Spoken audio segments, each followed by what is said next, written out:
Welcome to Dodgers Dogs. As part of the Dodgers Daily Network, Casey Porter here, joined by Austin Brubaker. So glad you decided to tune in. And hey, just a reminder that it's a great day to be a Dodger. Austin, what's going on, man? Casey, it's really good to be able to interact with you, to talk a little bit more Dodgers baseball. Bit of a rough weekend, as we saw with the action with the Los Angeles Dodgers. There's some concerns pitching-wise with all the injuries that they have. Dodgers are constantly making moves. They're constantly in the evaluation process and doing whatever they think is best for the organization, making this team as good as possible. And there's been quite a bit of news to be able to talk about since we've last interacted, so I'm glad to be able to join with you tonight. So let me kind of start off with some hot take type stuff. Not hot take type stuff, hot rumor type stuff. And let me preface this by saying that I have absolutely not any inside information whatsoever. I'm just I was messaging with D-Mac back and forth today, and we were just kind of thinking of if the Dodgers need to bring up another pitcher or two, who would it be? You know, like Nick Frasso or whoever it may be. So let me kind of throw this out at you. This is Jackson Ferris right here. Jackson Ferris turned in a great start yesterday, 6 innings, and really other than one start all year. He's had 2 relief outings that went sideways. That's why his ERA doesn't look great. And then his last start wasn't very good. But other than that, Jackson Ferris has been fantastic. We saw Michael Grove, Justin Robleski. We've seen the precedent before where the Dodgers will pull up from Double-A. So just from what we've seen from Nick Frasso, he kind of still feels like kind of a rehab guy, velo down. Am I just absolutely wonky to think that there's a chance that Jackson Ferris gets called up amidst all this craziness with the Dodgers pitching? Okay, so let's establish the precedent of what would need to happen in order for Jackson Ferris to be able to enter the conversation. Because I believe at the beginning of the season, I don't think that this was it wasn't within my realm of possibility, only because of Jackson Ferris, not because he's not talented enough to be able to do so, just because of the age and the level of what he is at.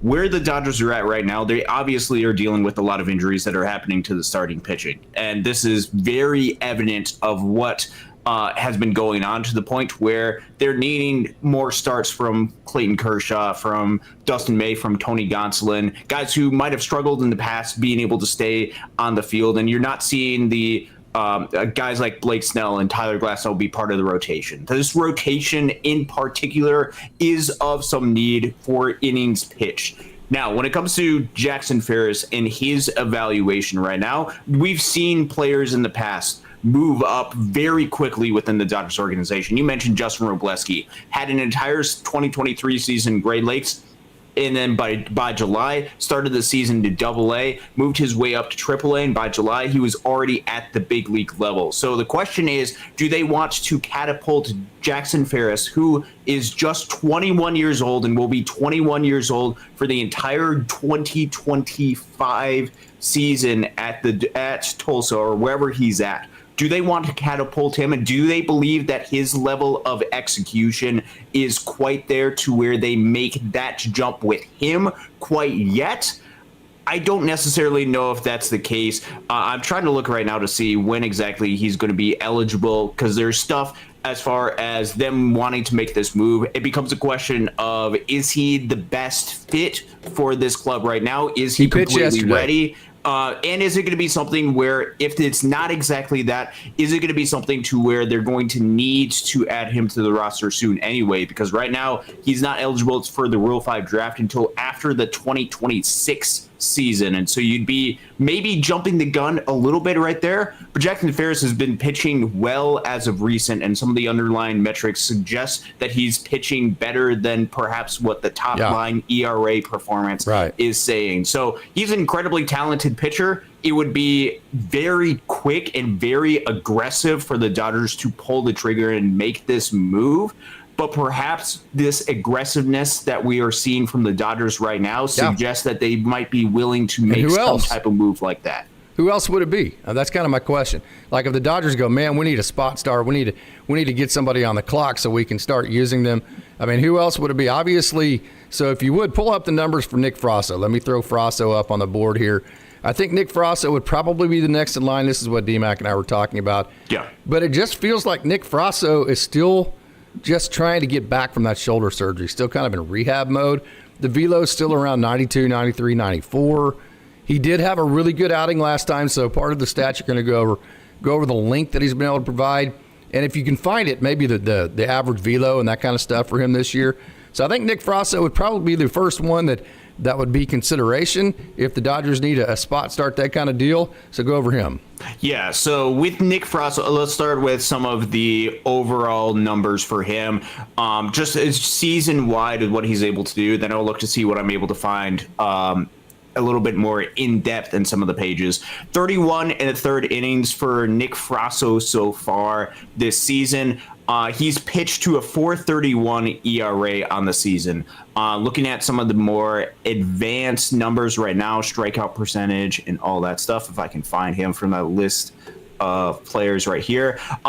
For him, it hasn't necessarily been a whole lot of strikeouts for him. And he hasn't been throwing hard. It's because he is still rehabbing, getting back out there. Strikeout percentage is under 15% right now, which is not where you want it to be. Walk percentage is at 12.5, which is elevating the FIP, the expected FIPs, into the upper fives to sixes for a FIP and expected FIP right there. Just hasn't really been able to completely recapture things, which when you're coming back from the type of surgery that he has, maybe shouldn't necessarily be the expectation for him. He's starting to pitch more and more deeper into games with him. And we've seen over his past four appearances, pitch at least 4 innings in each one of those, which was something that he wasn't doing. He just started off facing 9 batters in 2 innings, which didn't really have anything to do with performance, just with the way that the Dodgers are ramping him up right now. So he very much is still somebody that the Dodgers are trying to ramp up. He would be the easiest to be able to make it to the big league level, only because he's currently on the 40-man roster right now. But it has been more of a struggle just getting things going a little bit. Looking at his velo right now, AAA, if you're looking at fastball 93-ish, I believe is what is seen on Fangraphs right now. He's got the slider at 86.7, changeup at 83. That's tough. It's going to be tough to be able to get that. And you look at some of the other numbers and stuff. The swing and strike percentage, which is a number that I use quite a bit, it's at sub 10% right now. So with Nick Frasso, still very much in the rehab process of getting going. So it becomes, do the Dodgers trust him for an extended period of time, or are they still working metrically to make him the pitcher that he was and why he was so highly touted beforehand? And so then becomes a question of, if not Nick Frasso, who is it going to be? That's why I brought up Ferris. Which is becoming a real question because of the continued issue that the Dodgers are having pitching wise to as far as the injuries. We saw Kirby Yates go down, and now the Dodgers are having to keep Ben Kasparius in the bullpen, in part because he right now is their remaining right-handed high leverage arm out of the bullpen.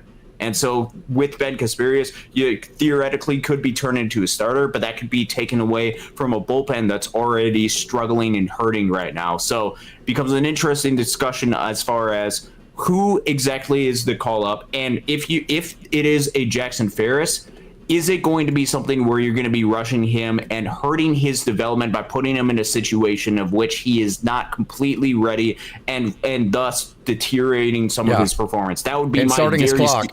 And starting his clock. And that would be all very real concerns that the Dodgers would have and why they don't want to do that, but they might be forced to. So I think the guy that you're seeing right here is the most logical choice, because I talked to Noah Davis, and if you go back to our interview, he doesn't care what role he throws in. He knows he's going to have to knock down bulk innings. So call him a starter, call him whatever you want. I think Noah Davis is the most logical guy to go back up to L.A., and then whenever he pitches, probably be a 3-4, maybe a 5-inning bulk inning guy. So can you go over some numbers with Noah Davis, how he's done since he's been brought back down to AAA Oklahoma City? I know he's a really cool guy. I just approached him. I'd never met him before. And I said, hey, Noah, and I didn't have any questions ready. And I will not interview a player if I don't have questions prepared beforehand, and the players have not okayed the questions first. So I said, hey, I don't have any questions prepared yet, but I'll prepare him tonight. Can we interview tomorrow? And he said, sure. What time? I said 4:30.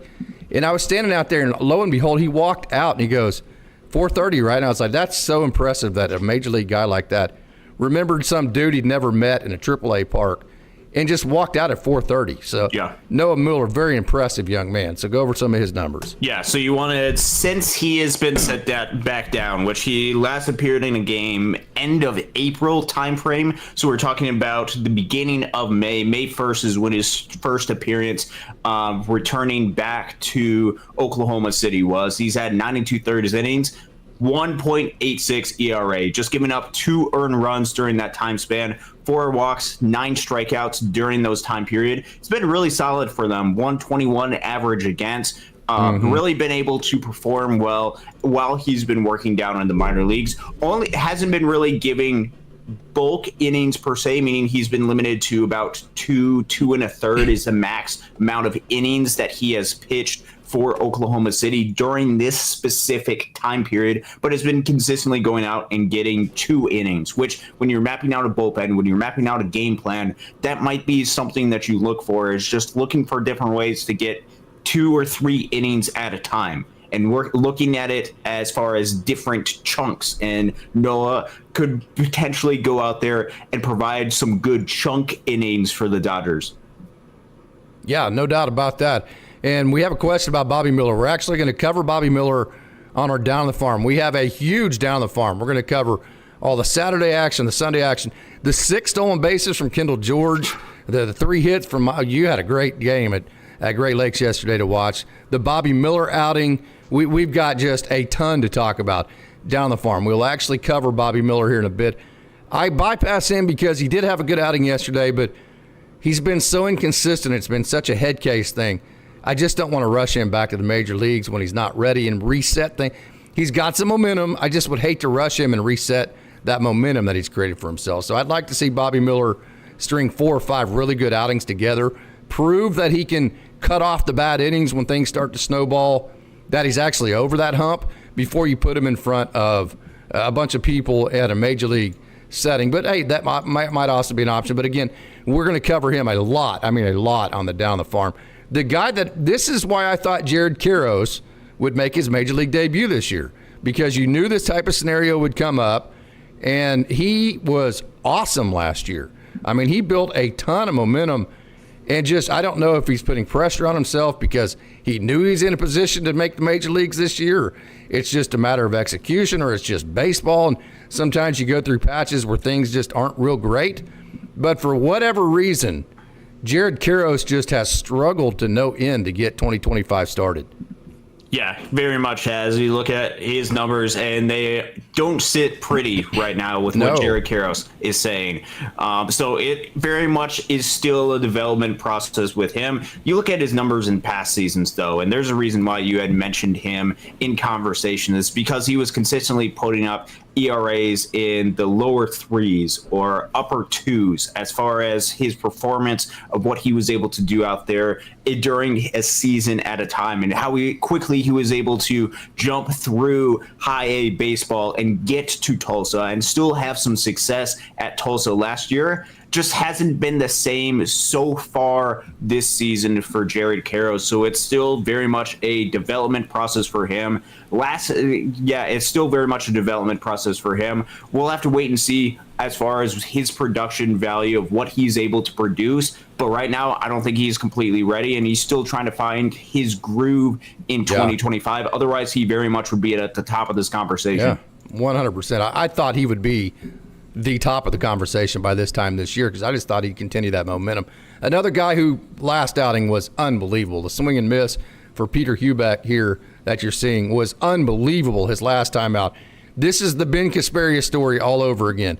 Peter Hubeck on 2 different occasions has sat down with his pitching instructors and went, hey guys, we got to come up with a plan that I can actually execute, that I can get hitters out consistently. We got to get this crap figured out because I don't like sucking, right? I mean, That's basically been the exact conversation he's had. So they put a plan together, and it worked, kind of didn't work, kind of put another plan. So they put all, just like Ben Casperia, say, let's tweak a grip, let's tweak a mix, let's tweak some sequences, and lo and behold, wow. So I do think that Jackson Ferris, if you're going to pluck from a guy not on the 40-man in Double-A, I think Jackson Ferris is the first in line there. But who knows? I mean, would Peter Hubeck be anywhere close to Jackson Ferris in terms of being in the front of that line, a guy in Double-A that's not on the 40-man? I think he's in a very similar conversation as a Jackson Ferris is, and that's because of some of the swing and miss stuff that Peter Hubeck is able to provide. He consistently goes out there and is able to strike out. Hold on, what did you just say? Hitters. Did you just say Hubeck's ahead of Ferris? I'm saying they're in the similar conversation. Okay, nice. I'm saying as far as their development process is concerned, very very similar conversation. Nice, now Austin. With Peter Hubeck, he still is somebody that is going to be dealing with some walk percentage type of issues. His command of what he's able to produce on the field can be a little bit shaky at times. But when he's able to execute, he can be incredibly effective. And you look at the numbers of how he's able to get swing and miss, not just with the strikeout percentage, which right now is at 33% in Double-A, with some of the struggles, still has put up a 4.15 ERA on the season, which is really solid. Swing and strike percentage, which is something that I continue to go back for because I think that is one of the better indicators for how well swing and miss stuff is going to translate from level to level, is currently at about 15%, which is towards the upper portion of pitchers within the Dodgers system. So with Jared Carrasco, or with Peter Hubeck, I should say, it is about being able to refine the mix and getting it to a place to where he can be able to execute consistently, because when he's able to execute consistently, there's few pitchers on the planet that are as good as Peter Hubeck and being able to generate some swing and miss stuff. So he is very similar conversation. Peter Hubeck started the season in Double-A after spending the whole last year with Great Lakes, or I think it was the whole last year. Yeah, whole last year in Great Lakes. Started the season. Jackson Ferris went to Double-A towards the end of 2024. So they are similar-ish time frames as far as their development process goes, and Peter Hubeck obviously had a really good last outing, and I think if he can continue to carry this momentum, he's going to be towards the top of the list. And something to know with Peter Hubeck is I believe they have to add him to the 40-man roster after this season if they want to keep Peter Hubeck. Well, he's not a college kid, so he gets 5 years. Well, he's Rule 5 eligible after this season. Okay, so why not put him on the 40-man, give him a shot? Yeah, that's kind of. And so when you're talking about similar conversation, it is not just which one is higher ranked, or maybe even you're looking at development process. There's a lot of different factors in there, right? And certainly Rule 5 eligibility and when that timeline is going to come up certainly plays a factor. And with Peter Hubeck, if he continues the performances that he has, and if he continues to execute like he did during his last outing, he's going to be part of this conversation very quickly. He is. So we have a question from Ela Shiva.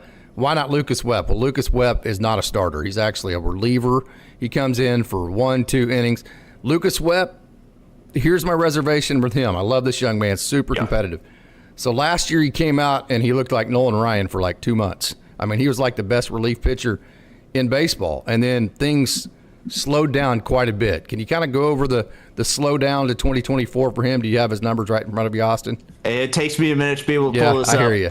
Yeah. So so this year, Lucas Webb is pitching well again at the Double-A level. But I kind of would like to see. I don't think he is. When you look at the way that he does, I think he still has some room to go. I guess what I'm trying to skirt around here. I think he needs to throw more strikes. I just think the way that I think if he doesn't throw more strikes, that won't play quite as well at the major league level. And because of that, I think we saw that towards the end of last year. So I would like to see just a few adjustments from Lucas Webb. I'd like to see him get moved up to AAA first, and then see what we have there. Am I being too hard? No, not exactly. No, and this with Lucas Webb, you have to keep in mind it's a little bit of a different category because he's a relief pitcher. So if you're talking about high leverage, right-handed relief pitchers, then perhaps you can talk a little bit, enter Lucas Webb in the conversation. I think you nailed it on the head. It is how well is he able to throw strikes? This is a common theme throughout the organization, is how well are these guys able to throw strikes? Because Lucas Webb is as fiery and as competitive as it gets. You can see him throwing his glove at the baseball when it's thrown back out to him. He loves a lot of those high leverage situations. With him last year, in phenomenal time in Great Lakes, and did a really amazing job with them. 1.84 ERA in Great Lakes. Struck out almost 40% of hitters that he faced and walked less than 9%. Last year when he got moved up to Tulsa, a little bit more of a struggle. ERA 5.67. The FIPS were closer to 4. So the underlying metrics were a lot better for Lucas Webb. But the strikeout percentage dipped a little bit once he got to Tulsa to 30%. Walks up a little bit. Walks are up a little bit even more this year. Strikeouts are down a little bit more for Lucas Webb to the early portions of the season. So with him, continue to be patient with a guy like Lucas Webb going through the process of development, because if he can get his command to the level of what it was at in Great Lakes, which, if you remember back to 2023, struggled once he made the transition to Great Lakes. But once he got comfortable, he learned how to dominate that level. And that is something that I'm looking for with Lucas Webb, is finding a way for him to be able to be comfortable, find his command, and then dominate, and then move up to the next level. I think that's going to be the best progression for Lucas Webb as he continues to go up in this organization. I think we're totally on the same page. The last guy that may have consideration, Chris Campos. He's another guy similar to the Jared Karros path. Created a ton of momentum for him last year. And this year, it's like he puts in a really nice start, and then the next start just goes completely sideways on him. So, it's been kind of feast or famine this year for Chris Campos. So, I don't think he's imminent to the major leagues by any stretch. I think he's kind of the Lucas Webb path. He's the guy that you keep in Double-A until you have an opening in Triple-A. Then you let him have plenty of starts in Triple-A to let him get his stuff adjusted to major league hitters. There's plenty of major league hitters at the Triple-A level, and you go with that type of progression. But I think Chris Campos is probably further away than Jackson Ferris and Peter Hubeck. Would I be right or wrong there? Probably correct. I will say with Chris Campos, did pitch significant amount of time in Tulsa last year, which gives him a little bit more run of what he was able to produce. So he spent a lot of time out there. This year, a 4.5 ERA, which marks a little bit of that inconsistency of times with Chris Campos. He's not one of the overwhelming amount of strikeouts, although he will get his fair share of strikeouts. The command's a little bit better, which means you might be dealing with a little bit more of a balls in play type of pitcher, which means that you really have to focus on execution if you are a Chris Campos. And it has been a little bit inconsistent at times with him throughout the early course of the season. So I think I think he's a little bit under Peter Hubeck and Jackson Ferris as far as consideration for the major league level, only because I think there's still more that they want to work on to be able to refine him, and not having as much of that swing and miss could be a little bit concerning, but he's certainly on the right course of going through the process of development and right on his way towards making those additional steps, because right now he's had nearly 100 innings at the Double-A level. And there's been some really solid results. Last year, 3.6 ERA. This year, 4.5 is not the worst thing in the world as he continued your progression. Still very much in the conversation is Chris Campos. Totally agree. Hey, let's get to the conversation I wanted to get to tonight. I actually wanted to start with this, but you know how I go, man. Whenever I get into the young guys, man, I can talk all night, right? So that's just kind of how that went. So let's get into Chris Taylor. Let me actually get my document. I don't know what happened to my show notes here. We dove into a whole bunch of stuff, and the next thing I know, my show notes aren't on the screen. Chris Taylor. Okay, so the Dodgers moved their affiliates to Oklahoma City and Tulsa in 2015. That next year, 2015, they had Corey Seager. Corey Seager was awesome. That next year, 2016, that's when they got Chris Taylor. And actually, if you go back to my conversation with Jack Murphy, who was a catcher on that 2016 team, and he was a professional scout in the system. Jack played with Chris Taylor, and I couldn't wait to ask him the question, was Chris Taylor the most impressive player that you have ever seen at the AAA level? When Chris Taylor got to the Dodgers in 2016, he was playing shortstop.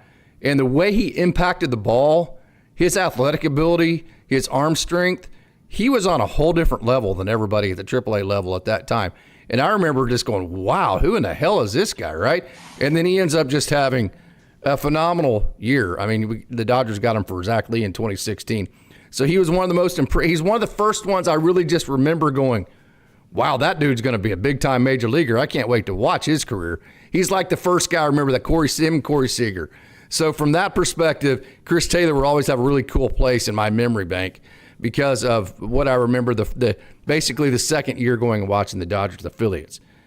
So he was co-MVP of the 2017 National League Championship Series with JT, Justin Turner. He had the sliding catch in Game 7 of the 2018 NLCS. He had the walk-off against St. Louis in 2021. He was the 2021 National League Championship Series. He hit .476 in that 2021 NLCS against Atlanta. He had 3 home runs in Game 5. And, by the way, the best thing he's done is he created the CTIII Foundation, which helps children that have life-altering conditions. I will not listen to a single negative. Nobody's dishing it out. Don't get me wrong. I'm just making this as a statement for myself. I will not ever listen to a negative word about Chris Taylor. That dude is a stud. He's a legend. He was a stud from the day that he walked into the Dodgers and became a Dodger after he got traded for Zach Lee. Chris Taylor, thank you so much for your awesome service to the Dodgers. Without you, I don't know where some of these playoff runs would have been. Can't thank Chris Taylor enough. It's been a rough couple of years. Again, another situation like Austin Barnes. All that said, I could not be more proud of the Dodgers organization for making the decisions they had to. Last time I was on with Coach Holt, there's no argument to make to say that Chris Taylor is better than Ha-Seong Kim right now. There's no argument to make with that. And they play the same positions. So you have Tommy Edman back, who's the same guy as Kike Hernandez, who's the same guy as Chris Taylor, who's the same guy as Ha-Seong Kim in terms of defensive positionality, versatility. And so it basically, in my opinion, came down to Chris Taylor, Kike Hernandez, Ha-Seong Kim. You had 2 musical chairs for 3 guys, and point blank, Ha-Seong Kim outproduced Chris Taylor. It's not even close. So with all those great things said about Chris Taylor, the Dodgers 100% made the correct decision. They proved again they will make the tough decisions to make sure that nobody gets complacent and that winning a World Series is priority number 1.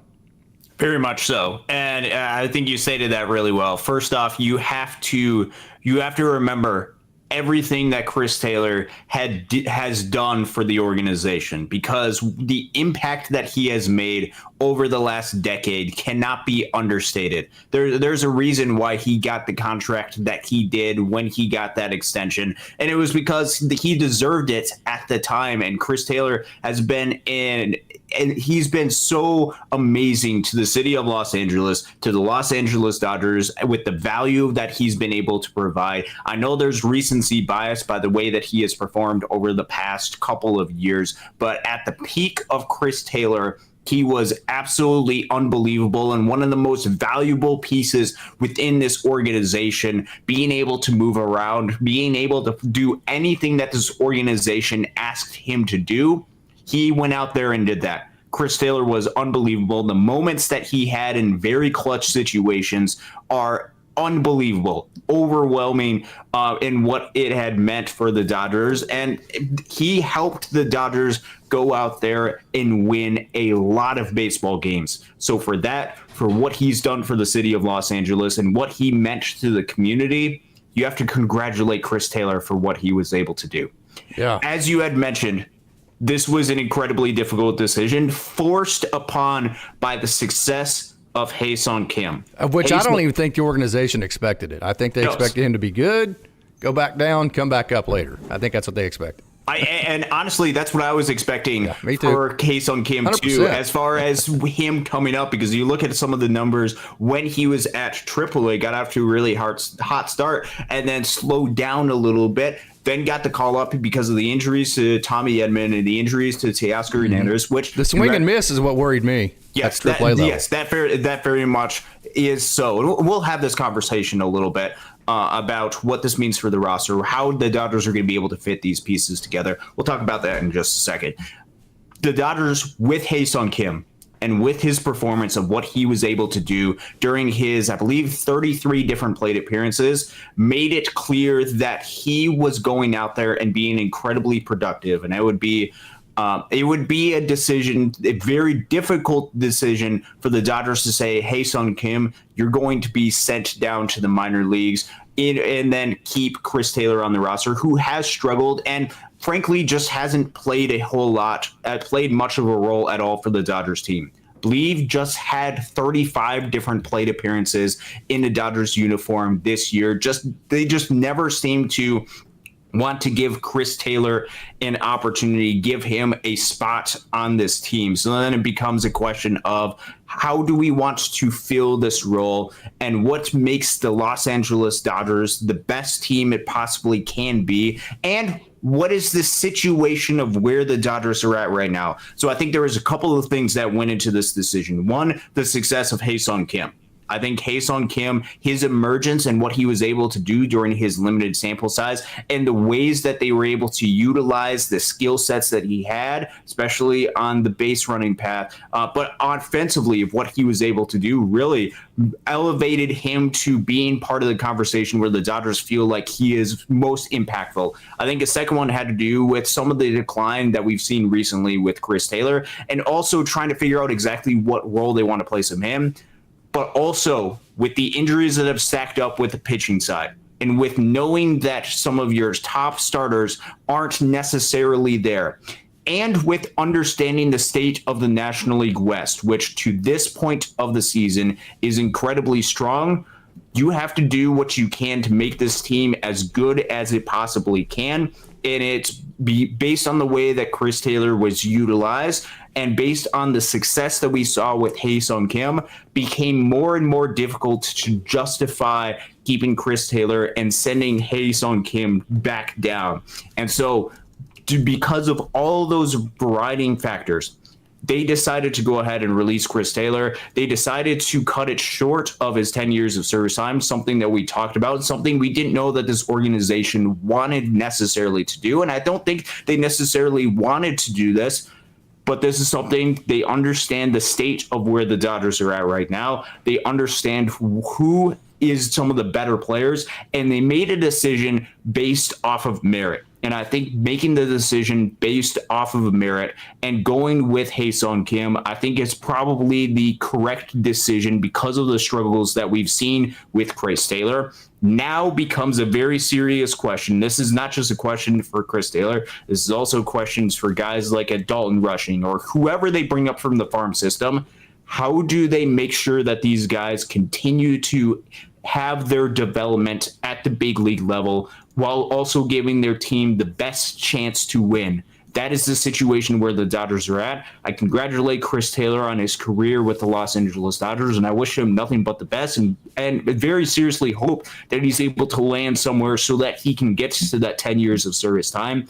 But the Dodgers are all in. They want to win a World Series, and this is the move that they think best helps situation themselves to win a World Series this year, and I'm glad they made the move. Yeah, 100%. No doubt about that. So, Chris Taylor, thank you so much for your service. Wanted to make sure and get that. Reminder, we have a big down the farm segment. We're talking about Kendall George's 6 stolen bases. We're going to talk about the great outing from Patrick Copen. Talk about the home run from Josue de Paula. Christian Zazueta, how well he's been pitching for Rancho Cucamonga, as well as Nicholas Cruz and Jaron Elkins. We're going to talk about Jaron Elkins. He's a guy that you need to know all about. We're going to cover Bobby Miller's start in detail, talk about Justin Dean. So we have a huge down the farm segment whenever Austin signs off here in a minute. So let's get to my next topic of conversation here. Dustin May, Friday, 5 innings, 6 hits, 4 runs, 8 strikeouts, 2 walks. Very, very erratic. I mean, it's like the 5 innings, 4 runs, okay. I mean, not great, but it's like not completely catastrophic. But I mean, if you just watching it visually, it was like he had so many non-competitive pitches. It just was a really, really erratic outing for him. So where do you think we're at with Dustin May? What are your thoughts? And there seems to be bits of inconsistency with Dustin May to this portion of the season. There's been outings when he's gone out there and been able to execute and been really phenomenal with what he's able to produce. You saw it during the most recent outing where the opposite can be true, where it's been inconsistent at times, which I think can come from having a pitcher that hasn't pitched as much as Dustin May has pitched. And we're starting to get towards, it's May 19th, but we're starting to get more towards some of the later amount of innings that Dustin May has pitched at the major league level throughout his entire career. Major league high of innings pitched is 56 innings in a Major League Baseball season, not including any numbers at the minor league level on top of that. And you're talking about a guy who's coming back from injury. There can be some of those inconsistencies at time, which can be worrisome if it is going to be something where the Dodgers are going to have to rely upon a Dustin May, not just to get you through a full regular season, but into the postseason as well, because that's always what the mindset is for the Dodgers. I don't know exactly how to explain the struggles that Dustin May has had, only to say that Dustin May is pitching a lot longer or starting to pitch deeper in the season, which is not something that he's used to doing, at least over the course of the past couple of years. And we'll have to wait and see what Dustin May is able to produce. The Dodgers right now have no other choice, and they're going to have to utilize Dustin May. And he's shown in the past that he can be effective at times, and I'm sure that they're working with him to try to get him to a place where he needs to be. But inconsistency, it shouldn't necessarily be completely surprising with his past history of innings and based on the way that he's starting to go a little bit deeper into the season. And this guy right here on Saturday struck out the first hitter of the game. Dodger Stadium was erupting. It was electric. And then it just went downhill from there. And to be honest with you, if I don't like to just be completely negative on any post that I make, I like to try to find the positives as far as what guys can build on and approach it from that perspective. But, I mean, 89 is the fastball, which means everything else has to be perfect, which is why his curveball got ambushed a time or two, which is why the slider, he had to locate. I mean, not only do you have to throw the curveball and slider for strikes, you have to throw it to, actually, did I turn that over? I did. Yeah, I did. Not only do you have to throw the slider for strikes, you have to throw it in strikes, parts of the zone that don't get hit. And so when you're throwing 89 miles an hour, which I don't really know what the difference 91 or 92 would make. I mean, he would need to get to 95 to create margin for error, not 91. That was the concern, is how in the hell is he going to get major league hitters out throwing the ball 89 miles an hour? Yeah, it is a real question, especially with the game moving much more advanced past that level of velocity. It seems like that is left in the dust a little bit with Clayton Kershaw. So it comes down to being able to execute or find new ways to get hitters out, which he has been an absolute pro at being able to do so.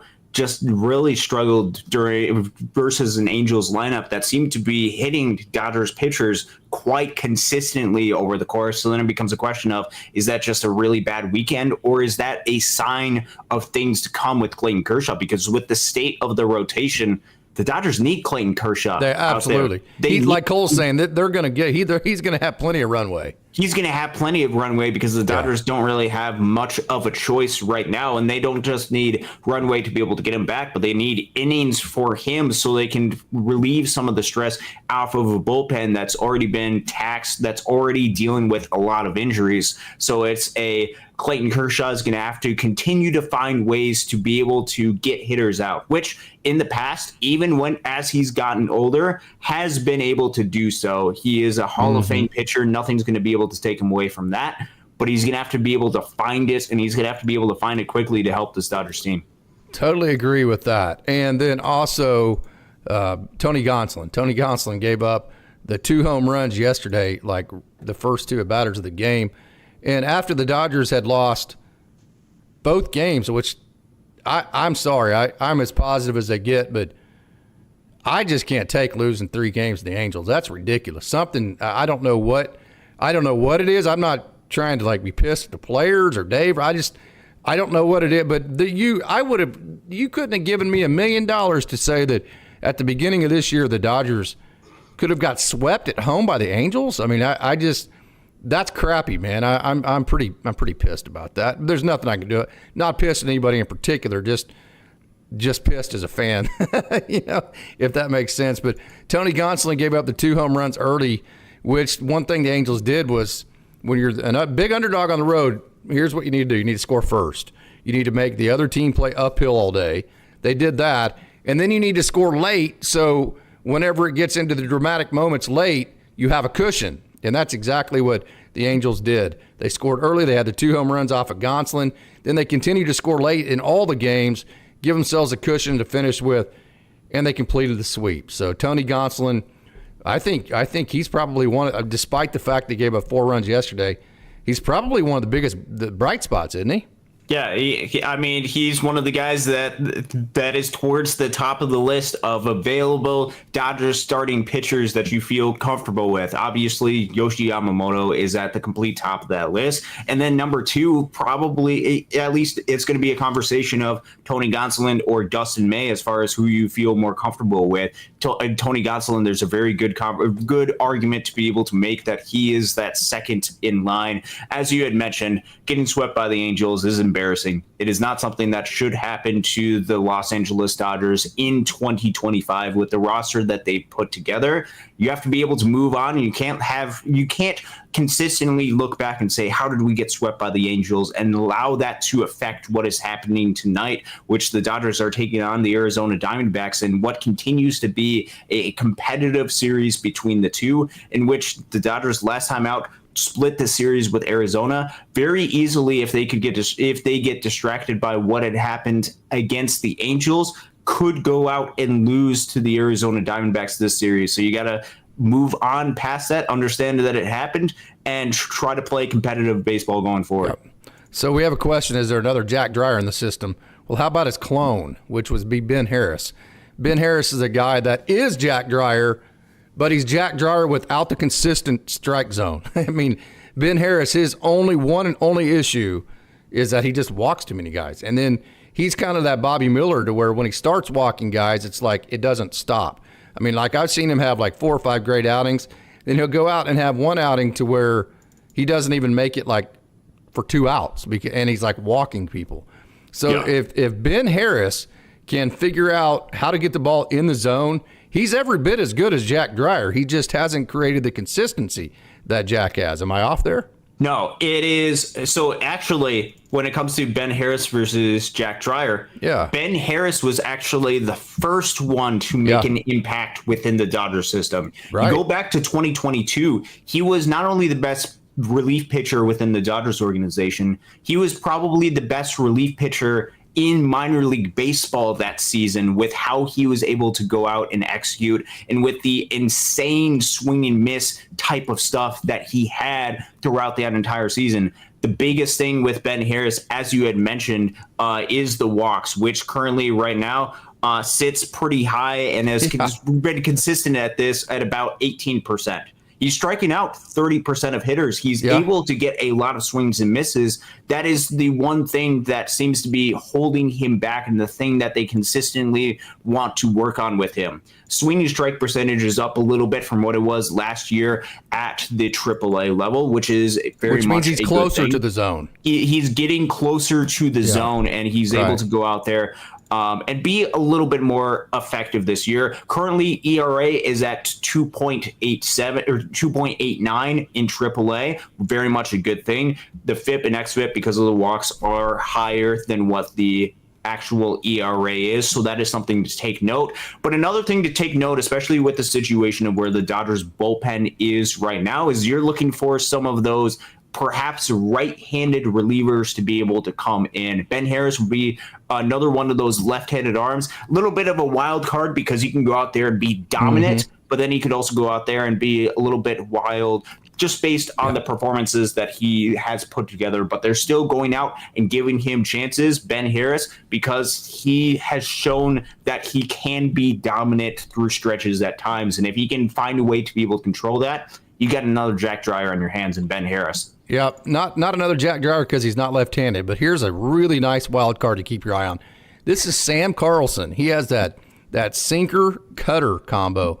Sam Carlson's just like Ben Harris. I mean, it's a heavy ball. He hides the ball well. Hitters just don't barrel the guy up. They don't hit him hard, and it's because the ball has a lot of late movement. I mean, it's tight late movement.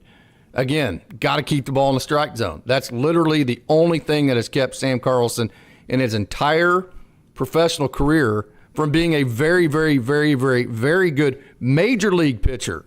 I mean, if he just would put the ball in the zone consistently, like I think he's done more so this year, but he's kind of floated even this year in and out a little bit of that. But Sam Carlson, I think, has gotten in the Dodgers system. He's gotten that sinker, that east and west setup, that sinker-cutter combo going, and he has been very good. So I think Sam Carlson is maybe a wild card because if you remember, he was drafted very high. This is a guy who has always been very talented. Yeah, very, very much very talented. And this year, as far as results-wise, taking a little bit of a step up, had been in about the 4s for ERA in the past when he was part of Seattle's system and Milwaukee's system. This year, with Oklahoma City, 2.45 ERA in the Pacific Coast League. Very much impressive. As you had mentioned, the walks remain an issue for Sam Carlson as far as being an effective pitcher, currently at about 16% with his walk percentage, which very much is too high for what you are looking for. For a high leverage guy, certainly. But he has found a way in order to be effective with Oklahoma City this year, and he's continuing with his development process. And you talk about different guys that you could potentially bring up throughout the season. He very much is one that the Dodgers could look at as far as bringing up and being somebody who can be part of this bullpen. Mm-hmm. He's definitely a guy to be able to keep an eye out for. I'll tell you the last guy we're going to talk about in terms of possible bullpen arms. I love this guy, Jack Little. This is a guy that just goes about his business. He's unassuming. He's that Stanford smart guy that understands that, hey, if I talk shit, then I'm probably going to have to pay for it because there's a such thing as baseball gods, right? And, I mean, he acts like he's done it before. He has that nice little slider, about 95, 96. Never, ever loses composure. I think Jack Little's a guy, too, that if all heck breaks loose and the Dodgers need some bullpen arms, he's a guy that's been in the system for a long time. He fought injury early. He's had a couple of years now where he stayed healthy, and he's kind of shown how good he can be with one outing after the other, and he's been in AAA now for a minute. He got in AAA last year, so he's shown some high-level minor league success. So I think Jack Little is another guy that the Dodgers would consider if they're in a pinch. Yeah, very, very much so. Again, similar to Sam Carlson, putting up really good numbers results-wise this year. 2.95 ERA this season in Oklahoma City, which has dropped down from last year. He split time between AA and AAA, 3.79 ERA last year, putting up some really solid results for Jack Little this year. Walks are up a little bit, just a little bit, but it's still less than Ben Harris, less than Sam Carlson, only at 11%. Strikeouts are about 25% for a Jack Little. So he's gone out there and he's been very consistent in what he's able to do, especially in comparison to some of the other players that are going out and getting there. Jack Little is somebody very much to keep an eye out for when you're talking about guys, especially because he's a right-handed reliever that is part of this bullpen that can pitch in a little bit more of those higher leverage type of situations. This season, 16 games, has 8 saves on the season. So he's been used in a lot of those high leverage situations. Very, very important to keep an eye out for Jack Little. Totally agree. And then the last guy we're going to talk about before we get to our down on the farm, get Austin's last thoughts. Hey, what'd you think about the Rook? He had a really nice, he threw a guy out running to second base, really nice release and throw. He had the double down the line. You got to see the competitive energy. And the thing I liked about it, I posted during the game, by the way, I promise you with the runs that the Angels have scored, Rushing had thrown a runner out and he'd hit the double. And I was like, he's not going to care about any of that. The only thing that he's going to go to in his post game is, as if I'm catching, we shouldn't be giving up these runs. That was literally like the first thing that he went to, the self-responsibility as a catcher that his pitchers don't give up runs. I thought that was awesome. So in the chat, and then you, Austin, too, what do you think about the rook, Dalton Rushing? As advertised? Yes, I could be more proud of Dalton Rushing and what he's been able to produce. Now, it's been only, 2 games and then a pinch hit appearance for Dalton Rushing, just 11 different plate appearances of what he has, which means there's limited as evaluation process what you can have as far as what he will be at the major league level. But you're seeing all of the signs. You not just had the single back up the middle, but it was one of the harder hit balls hit by a Los Angeles Dodger on the season. 112. He can go out there and absolutely mash a baseball, as we saw with the extra base hit with that double that he had as well. He's been effective behind the plate, even though gave up some runs, which I know is something that bothers him, as he had mentioned. He fiery, competitive nature. I could be more excited to see what he's able to do at the major league level, and the run and the trust that the Dodgers are giving a guy like a Dalton Rushing. If they give him enough playing time and allow him to be able to develop, he can be an incredibly special player because he's shown that consistently at the minor league level. I'm so excited to see what he's going to continue to be able to do. 100%. So as we bring it back to the screen here, hey, this has been a really fun show. A lot of fun. We're hoping we can get this together going tonight. Didn't have a show last night. I wasn't feeling very good, so decided to hop on tonight on Monday night. So, hey, final thoughts here. This has been a lot. We've covered a lot of ground here, but final thoughts here, Austin. Before we get to down the farm, we're going to cover Kendall George, Josue Paula, Bobby Miller, all these guys. Stick around for the down the farm. Yeah, stick around for the down in the farm, and I'm going to actually do a little bit of something on there just to let you guys know as far as this week what I'll be doing, because I think it is an important week in Great Lakes Loons schedule. I will actually be at, I believe, 5 of the 6 Great Lakes Loons games this week, and it's an important week, and you'll see some of the highlights from the Loons players and some of the other players within the system coming up in just a couple minutes. Stick around for the down on the farm segment. But this is the most important week on the Great Lakes Loons first half schedule, which seems crazy because we're talking about mid-May that we're talking about that, but it very much is, because the Loons currently right now are in 3rd place. They are 5 games back of 1st place, but they are going into the heart of West Michigan and playing the 1st place West Michigan Whitecaps, and have actually put themselves in a position to where they could potentially go on a run at the end of the first half, and especially with as much talent that is on the Great Lakes Loons club. You're talking about an outfield of Kendall George, Zaire Hope, Josue De Paula, and Mike Sirota being for Great Lakes. It's unbelievable with what they have. They have an opportunity to position themselves into a much better position against West Michigan this week. And you look at the end of their first half schedule. The end of their first half schedule includes 6 games on the road against 10-29 South Bend, 6 games at home versus 16-23 Wisconsin, and then 3 games against 15-23 Peoria. If they put themselves in position to be 2 to 3 games back, and they own the tiebreaker versus West Michigan, which will be decided this week, they can go on a very serious run in Great Lakes. That's why I'm going to so many games this week, going to 5 out of the 6 games during this series, be driving up to those a whole bunch. Couldn't be more excited about that.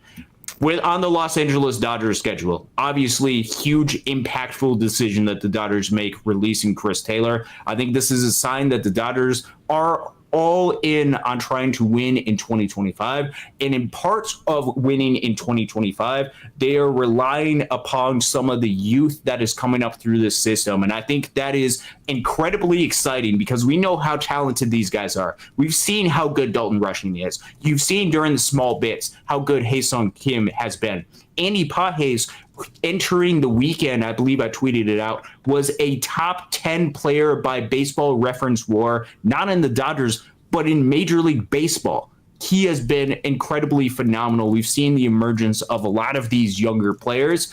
It is going to be, now that the Dodgers had made this move, is going to be up to the Los Angeles Dodgers to continue their development with these guys and make sure that they position them in a place to where they can continue that growth, continue that development, because what you don't want to do is take the 35 plate appearances that Chris Taylor got in a month and a half and give Hae-Sung Kim 35 plate appearances over the next month and a half and have that be his development process. They are going all in on winning. They're going to try their best to go out there and win as many games as possible. Tommy Edman, Teoscar Hernandez is back.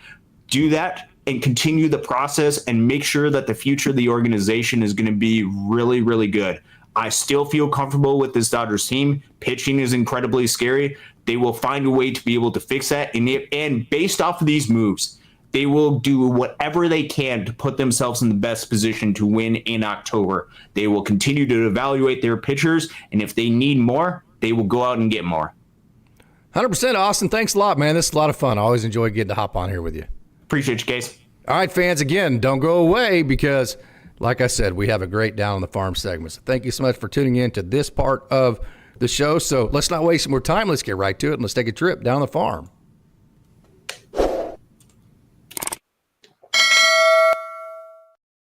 Welcome to Dodgers Daily Down on the Farm. So glad that you decided to stick around to listen about all of the great action down in the prospect system for the Dodgers. We're not going to go like linear, like from Rancho to Great Lakes to Tulsa to Oklahoma City. We're going to bounce around from good performance to the next. I will make sure that you know which player is at which level, and who you're looking at right here is Jackson Ferris. Good bounce back for him. Hey, his ERA looks kind of wonky. That's because he had two relief outings that didn't go very well. One of them was whenever Clayton Kershaw came down and pitched with the Drillers. So that forced Jackson Ferris that day into relief. And then his last outing, simply put, as a start, wasn't very good.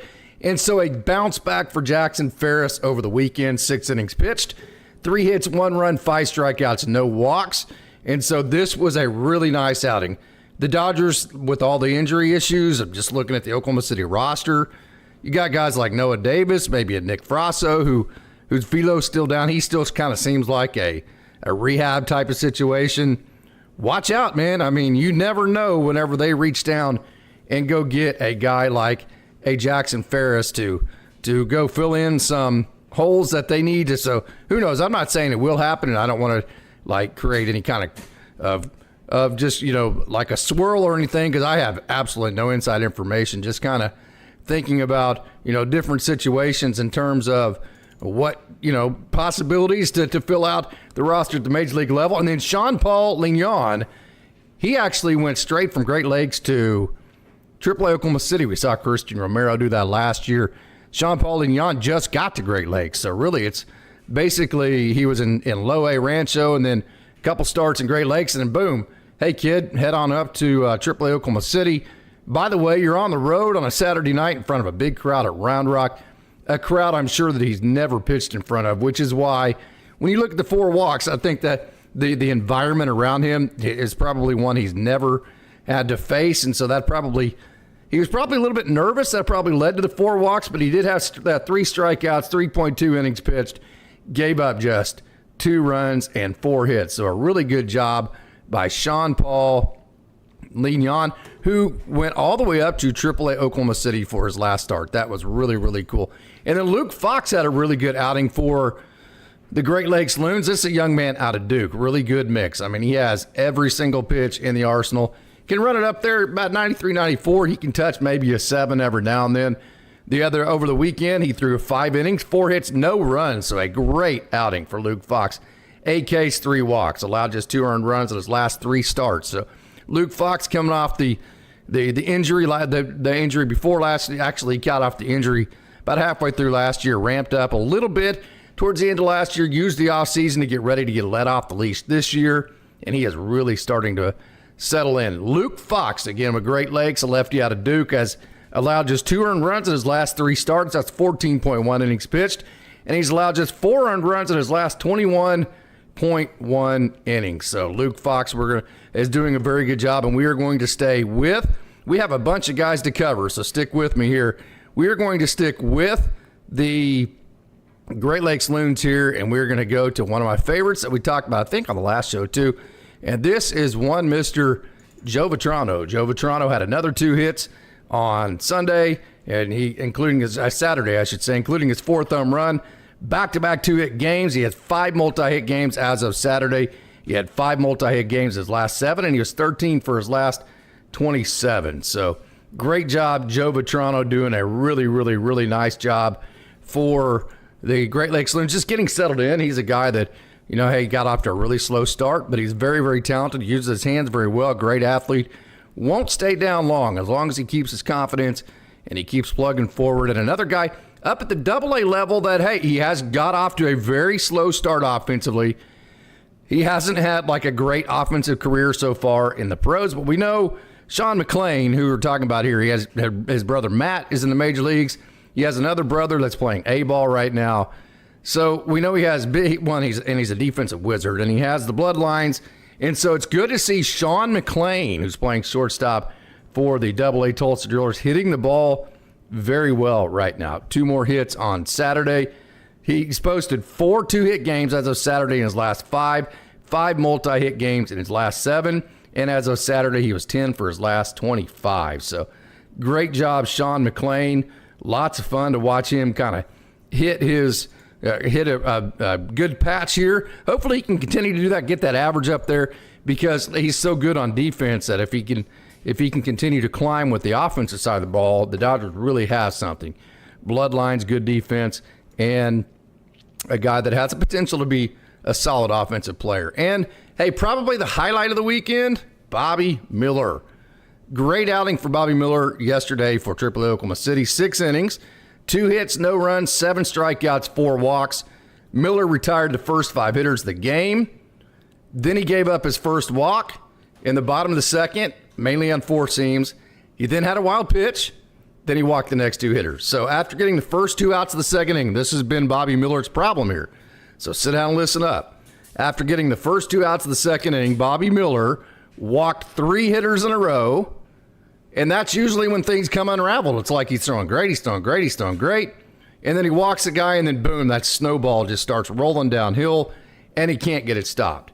So he walked 3 hitters in a row, but how about this? Instead of letting that snowball get bigger, Bobby Miller rebounded and struck out Connor Piatto to end that inning, and then he retired 6 hitters in a row after that.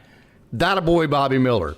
That's the bounce back we're looking for. Hey, you're going to have periods of your outings where you float in and out of the strike zone, where you're going to have crisis, even sometimes crisis that you created on yourself.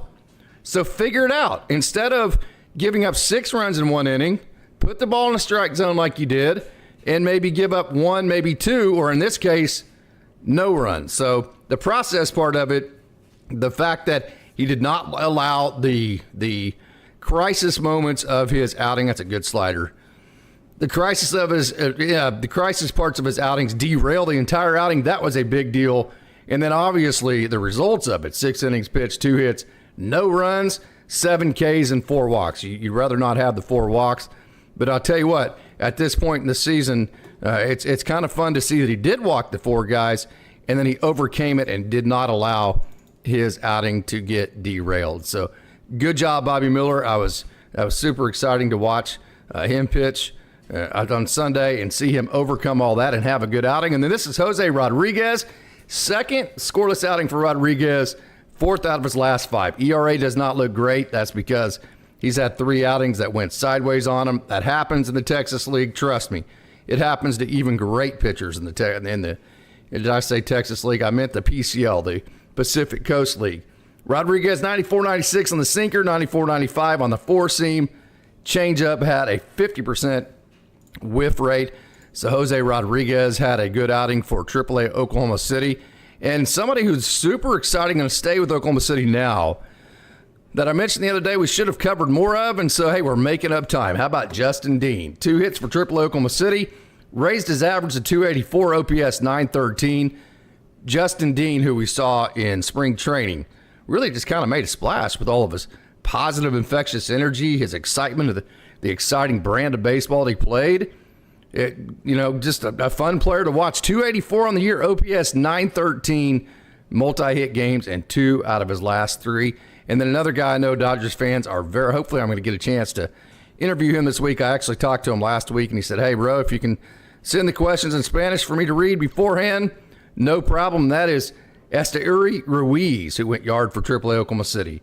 Of course, we don't want Esteury Ruiz's game to be patterned around home runs because he is so dang fast, and he uses that speed for stolen bases. As a matter of fact, he has 22 stolen bases on the year. But it is good to see him hit some home runs and has some power, 267 on the year. So, hey, not a whole lot else to talk about for Tulsa as far as on the Sunday game. We're going to get into some of the Sunday action now. And to do that, there was some ridiculously exciting action. Well, actually, we got into some of the Sunday stuff there with all that stuff we just saw with AAA Oklahoma City was from Sunday. But how about the action in Great Lakes yesterday, Sunday? Patrick Copen, I've been telling you about this guy. Rolodex alert. This dude, like his first fastball was 95, okay? And so it climbed from there. Totally dominant. 6.2 innings, 2 hits, 1 run, 11 strikeouts, 1 walk. Went 3 up and 3 down in the first. He struck out the last 2 hitters. Hit the first batter the second, struck out the next 2. Struck out the side in the third, and then retired 14 hitters in a row until he finally gave up a hit in the 6th before striking out the next hitter in that inning. He went out in the 7th inning. He tried to stretch it out through 7. That's when he gave up his couple of runs. That was his only walk of the day in the 7th inning, trying to stretch things out. Gave up a single on a ball that was like a swinging bunt that Jake Geloff tried to hope it would go foul before it got to the bag. It stayed fair, actually hit the bag. So that was the single. And then he struck out the last hitter before he got replaced. So Patrick Copen, wow, what a job he did. 3-1 on the year, last 3 outings. He's gone, try this on for size. Not only has he been good, Patrick Copen has provided a lot of length. His last 4 outings, 6 innings, 7 innings, and 6.2 innings. And in that stint, he's allowed just 3 runs total. And in those outings, he has 30 strikeouts to just 4 walks. So how about Patrick Copen? That is super exciting to watch him pitch the way that he has been pitching and the way that he pitched certainly yesterday as far as for the Great Lakes on a Sunday afternoon to end the week. Obviously, the day off is on Monday, so you know that feels good for him to go into the off day with a great outing like that. 3-2-1, Josue De Paula, yard for the Loons. He also drew 3 walks, by the way. So, I mean, this guy's just so advanced in so many different ways. Try this on for size. Josue De Paula, who is getting ready to turn 20 years old, has a walk rate of 17.9% and a strikeout rate of 16.7%. And he leads, so not only does he walk a lot, but then he also leads the Loon in home runs with 7. So he's just doing things that you don't see, and certainly you don't see it from guys who are still teenagers, still just 19 years old. But really, you know, beyond Patrick Copen and Josue De Paula, who were very exciting, I think probably the most exciting part of the day for the Great Lakes Loons. How about Kendall George? You talk about using your speed. How about hit into a shift and beat out a routine ground ball to the third baseman? Then he got picked off, and he was so fast that the first baseman threw it. The throw was just fine. Nothing was bad with it. And he literally is so fast he beat out the throw to second base. So the next time up, he walks, then he steals second base. All in all, Kendall, then he stole second base. The third time he got up as well. That was after a walk, too. Then here's your second hit against a shift. Just put the ball in play on the ground, use your speed, and run, and then steal bases. So there's his 2 base hits. Just trying to hit ground balls on the left side to use his speed. Boy, he almost came off the bag there. To get on base here, you see him steal third. So you saw him beat out a throw from the first baseman. You're seeing him steal third, second base easily. You're seeing him just slap the ball and use his speed to run with. So 2 hits for Kendall George on the day. Sit down when you're listening to this, because I'm not sure I've ever heard this before. 6 stolen bases. 6 stolen bases for Kendall George. How about that? What a day. So when you talk about the Josue De Paula home run, you talk about the Patrick Copen outing that he had, you talk about the 6 stolen bases from Kendall George. It was a day. If you're a Loons fan and you got to see that with your own eyes, feel very fortunate, because that's just, you don't see that kind of stuff every day. And then you also got to see Mike Sirota have 2 hits, including his 2nd home run since joining the Loons, and 9th overall in the year. No surprise if you notice it went opposite field, because Mike Sirota does as good a job as anybody staying inside the ball. And because of that, he gathers a lot of hits. right center field, opposite field, all that kind of thing. And because of that, he's hitting .382. Because of that, his OPS is 1214. And he has 3 3-hit games in his last 4, and is hitting .455 so far this month.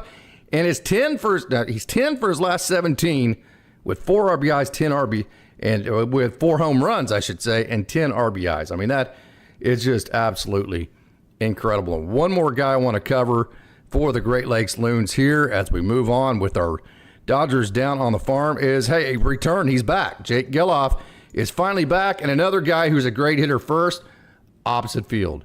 That's what I love about Jake Geloff. We know he can hit absolute massive bombs, but what I like about him is that he, just like Mike Sirota, stays inside the baseball very well. There's a home run to the opposite field, and because of that, he should be a guy that as he stacks one at bat after the other, he should be a great hitter first that can also hit home runs. He didn't get ramped up till the beginning of May. You see right there, the pitcher actually got ejected for talking to the home plate umpire. The manager for the Lake County Captains came out, and that was a long conversation. And I promise you, Jake Geloff doesn't give 2 rats' ass because he just hit a home run. So that was a lot of fun. And with the Single A Rancho Cucamonga, I want you to take notes of Jaron Elkins. Jaron Elkins, with all this speed, with all this talent, Kellen Lindsey and Joandry Vargas and Eduardo Quintero, guess who leads the Quakes in stolen bases? That would be the kid, Jaron Elkins, with 20. He had a double and a triple in yesterday's game, 5 multi-hit games in his last 8, and he is 12 for his last 31. So Jaron Elkins is doing a great job. And then I also wanted to cover the start yesterday for Rancho because I thought Mike Linskog, the play-by-play voice for the Rancho Cucamonga Quakes, he had a really nice narrative on how the Dodgers do things. So this is Christian Zazueta. If you remember, the Dodgers got him in the trade for Caleb Ferguson. And kind of Mike's point was, what other organization would trade a major league veteran who's good, by the way? Caleb Ferguson's really good, for a guy who had not even pitched in low A baseball yet, which whenever the Dodgers got Zazueta, he had not pitched even in low A. What other organization would do that? And he was kind of proving the point of how good the scouting system is with the Dodgers. And yesterday, Zazueta, he did not disappoint. 6 innings pitched, 3 hits, no runs, 8 strikeouts, and no walks. So Zazueta got the win for the Quakes. He moved to 4-1. His ERA is down to 2.52. His whip is just 104, and he has 40 strikeouts in 35.2 innings, just 10 walks. So Christian Zazueta, the young man the Dodgers got in the trade for Caleb Ferguson, is just doing a magnificent job for the Rancho Cucamonga Quakes. And the last young man we are going to cover on our Down on the Farm tonight is Nicholas Cruz. Cruise control. This young man has absolutely been in cruise control. Nicholas Cruz, again, he threw the 7th and 8th yesterday. 2 innings pitched, 1 hit, no runs, 2 strikeouts, no walks. How about this? Nicholas Cruz, ERA 106, whip 059, average against 113, 17 strikeouts, just 4 walks. So Nicholas Cruz has been in cruise control all year, and he has been absolutely pure money for the Rancho Cucamonga Quakes. So I want to thank you for tuning in to Dodgers Daily Down the Farm and our show for today. You Dodgers dogs are the absolute best out there. There's no doubt about that. And as always, I'm Casey Porter. It's a great day to be a Dodger.